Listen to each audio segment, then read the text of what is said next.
পারবো কি। তো আসলে ঘটনা এখানে যেটা হয়েছে অন্যভাবে এই জিনিসটা হয়েছে। আসলে এটা কোনো কিছুই হয়নি। গতকালকে আমরা যখন আমাদের কমিটির লোক ছিল এবং আমাদের গ্রামের মুরব্বী ছিল, মোটামুটি 30-40 জন লোক ছিল অফিসের ভিতরে। তো ওইখানে আমরা যাদের হাফ বেতন করা হবে এটার ব্যাপারে আমি মুরব্বীদের ওইখানে ডাকছিলাম। যাদের হাফ বেতন করা যায় মানে মোটামুটি মানে আর্থিকভাবে খুবই সমস্যা, যাতে তাদের হাফ বেতন করে। কারণ আমি একা ডিসিশন নেই, সবাইকে নিয়ে নিছি এর জন্য যে গ্রামের মুরব্বীরা খুব ভালো জানে আসলে কে কী কাজ করে বা তার কর্মক্ষেত্রে তার পারিশ্রমিক বা সে কেমন কামায়, এটা আমার চেয়ে ওনারা ভালো জানে। যাই হোক, ওই পর্যাটা যখন শেষ হয়ে গেল তারপরে কী হলো যে আমাদের গ্রামবাসীর পক্ষ থেকে অনেক কথাবার্তা আমরা অনেকদিন যেটা শুনতেছি যে মানে শামীম আমাদের গ্রামের ছেলে, হ্যাঁ, তার নামে কোনো এই ধরনের কোনো খারাপ অনুভূতি নেই, ঠিক আছে, যেটা আমি পাই না সেটা আমি বলবো না। কিন্তু সে মাঝখানে জানুয়ারি পরে দিয়ে সে হঠাৎ করে সে চাকরি ছেড়ে চলে গেছে। সে 2 মাস চাকরি করে নেয় এবং ফেসবুকে অনেক বেশি লেখালেখি হয়েছে যে মানে ছেলেটা থাকবে না, ধ্বংস হয়ে যাবে বা অনেক কিছু হয়েছে। যাই হোক, সেদিকে যাবো না। তো তারপরে যখন নাকি স্কুলটা যখন একটা খুব সংকটের বিষয় ছিল, কারণ আমরা যখন জানুয়ারি মাসে ছাত্র কারেকশন করি ক্লাস 6-এ, তখন আমরা মানে পরিপূর্ণভাবে আমরা স্টুডেন্ট পাই নাই। অনেকের স্টুডেন্ট আমরা নিজেরা বাড়িতে গেছি এবং আমাদের গ্রামের অনেক লোকজন আছে, তারাও আমাদের সাথে গেছে। বাড়িতে যে আমরা ছাত্র সংগ্রহ করছি, অনেক অভিভাবকই বলছে যে এখানে ভর্তি করাবো কি, এই স্কুল তো থাকবে না, হ্যাঁ, এই স্কুল থাকবে না, ধ্বংস হয়ে যাবে। কে বলছে আপনাদের? এটা স্যারেরাই বলছে। আচ্ছা, এটা শুনো যে স্যারেরাই বলছে। কোন স্যারে বলছে? তারা বলে নাই যে কোন স্যারে বলছে, ঠিক আছে, বলছে যে স্যারের কাছে শুনেছি। আচ্ছা ঠিক আছে, আপনারা স্যারদের কাছ থেকে বলছেন, শুনছেন, কোনো সমস্যা নাই। কিন্তু আপনারা এই গ্রামের একটা স্কুল, এটা কখনোই ধ্বংস হবে না।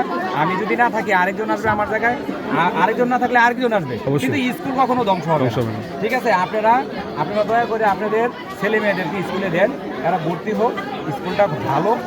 আমরা চাই যে এই গ্রামের স্কুলটা অনেক উন্নত হোক। যাই হোক, এই কথার প্রেক্ষিতে অনেক স্টুডেন্ট ভর্তি হয়েছে। যখন ভর্তি হওয়া শুরু হয়েছে তখন আবার সে চাকরি ছেড়ে চলে গেছে। কিন্তু তখন এই গ্রামের মুরব্বী ছিল, ওনাদেরকে বলছে যে আমি এখানে চাকরি করবো, ঠিক আছে। আমাদের স্কুল একটা সমস্যায় পড়ছে। তো যখন নাকি আবার এটা থেকে যখন আমরা কাটাইয়া আমরা যখন আবার ভর্তি করলাম স্কুলে, বাচ্চা কাচ্চারা ভর্তি হলো, তখন সে আবার আসলো যে আমাদের যে প্রধান শিক্ষক সাহেব শাকিল স্যার, উনি আবার শামীম স্যারের নিয়ে আসলো। কেন? সে বললো যে স্যার আমাকে বললো যে ভাই উনি অনেক আগে থেকে করে, ওনার অভিজ্ঞতা ভালো, হিসাবের ইয়েটা ভালো বুঝে উনি থাকবেন। ঠিক আছে, থাকুক, সমস্যা কি। সে আবার যদি আসতে চায় আমার কোনো সমস্যা নাই, কারণ সে আমাদের গ্রামেরই ছেলে, ঠিক আছে। যাই হোক, এরপরে এই আমাদের যে গ্রামের যে মুরব্বী আছে, ওনারা বলতেছে যে শামীম যেহেতু একা হিসাব নেয়, হ্যাঁ,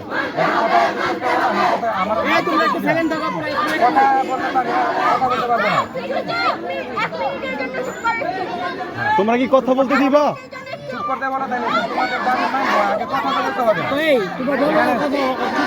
এখানে কিছু লোক আছে, এরা এগুলো যারা নাকি বিগত আমলে মানে স্বৈরাচার ফেসিলিটির সাথে দিচ্ছে। যাই হোক, সেটা কোনো কথা না। আমাদের গ্রাম পরিষ্কার গ্রাম, এখানে দলীয় কোনো ইয়ে নাই, এখানে বিএনপি আওয়ামী লীগ বলতে কোনো কিছু নাই। আমাদের গ্রামের দায়িত্ব এবং যে কোনো ডিসিশন আমাদের গ্রামের মুরব্বীরা নেয়।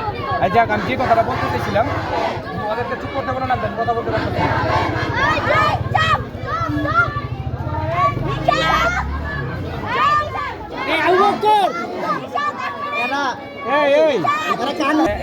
জানুয়ারি মাসে যেটা হয়েছে উনি 2 মাস ছিল না।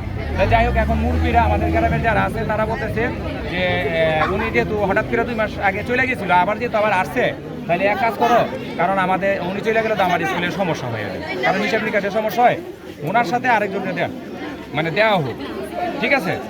তাহলে এটা আমরা গতকাল যখন মিটিং করলাম, মিটিংয়ের মধ্যে সিদ্ধান্ত নিলাম যে স্যারে 3টা ক্লাস নেয়। এই হিসাব নিকাশ নেওয়ার পরে আমাদের আরেকজন স্বপন মণ্ডল টিচার আছে, যখন নাকি উনি 2 মাস যখন না ছিল, তখন উনি এই দায়িত্বটা পালন করছে, ঠিক আছে। একজন নতুন মানুষকে 2 মাসে কতটুকু পারে জানি 8 বছরের অভিজ্ঞতা। যাই হোক, তো উনি এই দায়িত্বটা পালন করছে। পালন করার পরে যখন স্বামী স্যার আসছে, স্বামী স্যার নিয়ে আসছে, তখন রয়েছে। এখন আমার কথা হলো আমাদের কমিটি এবং গ্রামবাসীর পক্ষ থেকে একটি কথা যে শামীম আমাদের গ্রামের ছিল, শামীম থাক, আমাদের কোনো সমস্যা নাই।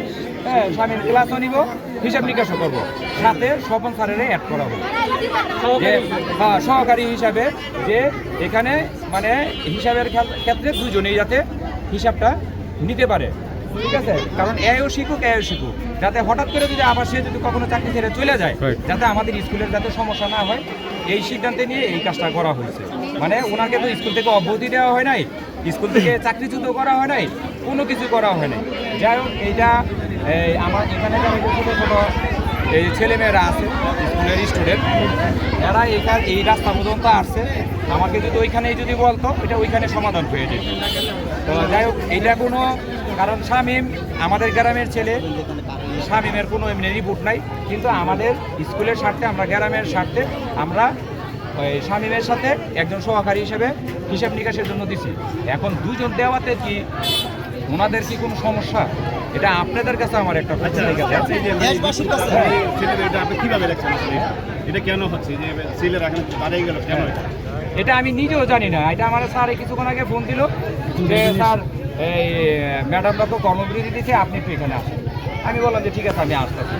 আমি আসতে অলরেডি মনে করেন যে স্যারেদের সাথে তো কথা হয়েছে, মানে আমি আসতে মনে করেন যে এই পর্যন্ত চলে আসছে না। আমাদের এই গ্রামের একটা ছেলে ওই বকুল, ওই সব স্টুডেন্টরা সবাই জড়ো করে নিয়ে আসছে, ওরা স্কুলের সামনেই ছিল।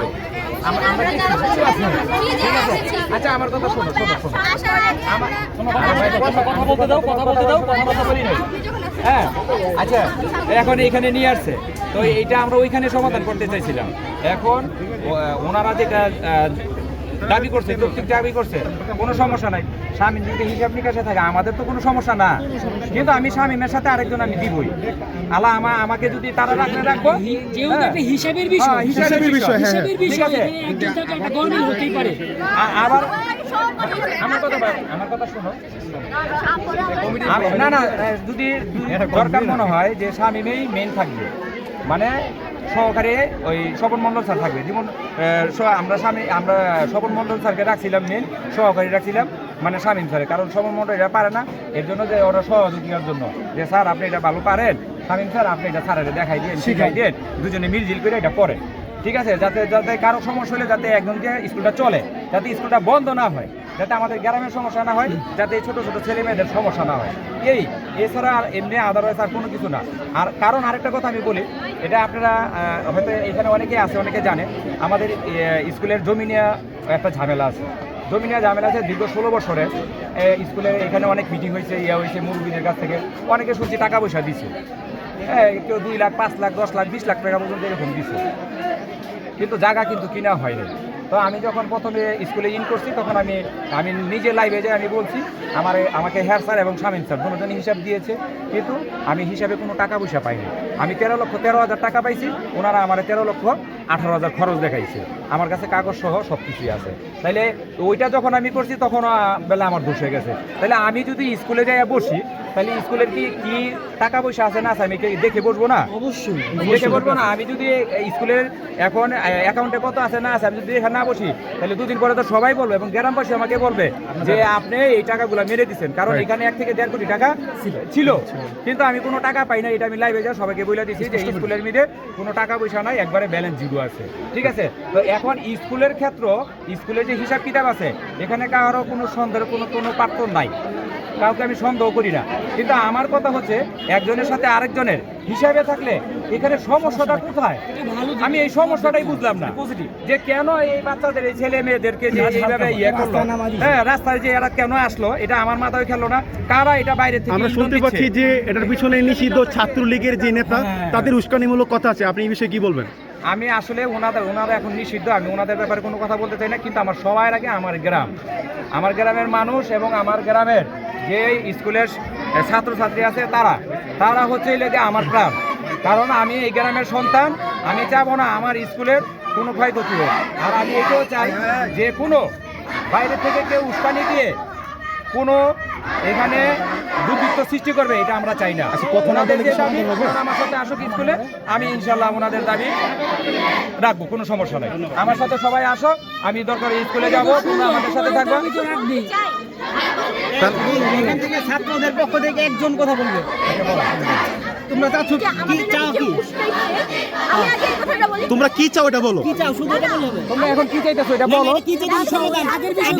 আগের বিষয় বাদ, তোমরা কি চাও এখন? শামীম স্যারের কাছে ক্ষমা চাইতে, তার সসম্মানে তার পদ ফিরিয়ে দিতে। শিক্ষক হিসাবে নাকি ক্যাশিয়ার হিসাবে? ক্যাশিয়ার হিসেবে উনি বলছেন যে হয়তো উনি বলছিলেন যে স্বপন স্যারকে নাকি সহকারী হিসেবে রাখছে, বাট যখন এই কথাটা বলছে যে আপনার পদ থেকে বহিষ্কার করলাম, তখন এই কথাটা এই কথা বলা হয় নাই। আচ্ছা, শিক্ষকের সাথে তোমাদের পড়াশোনার সম্পর্ক, আমি কথা বলি, শিক্ষকের সাথে তোমাদের পড়াশোনার সম্পর্ক, শিক্ষকের সাথে টাকা পয়সা লেনদেনের বিষয় নিয়ে ছাত্রছাত্রীদের কি সমস্যা? আমাদের টাকা পয়সা লেনদেনের কথা যেটা তাহলে উনি শিক্ষক থাকবে। অসম্মানের কথা বলা হয়েছে। আজকে যদি কি অসম্মান, কি অসম্মানের কথা বলেছে এটা? আমরা অসম্মান করে দিই, আপনি কোনো জায়গায় যাই সম্মানটা ফিরে পাইবেন? কি অসম্মান করছে এটা বলেন আপনি। অসম্মান করার কথা কি অসম্মান, কাজের সামনে যদি আপনারা কি অসম্মান করছে এটা বলেন আপনি, বলতে হবে তো আপনাকে। শোনো, আপনি বলেন, নির্ভয় বলেন। শোনো আমি বলি, তাইলে আমার কথা শোনো। এই যে তুমি আমার কথা শোনো, তুমি যে কথা বললা যে শামীম স্যারের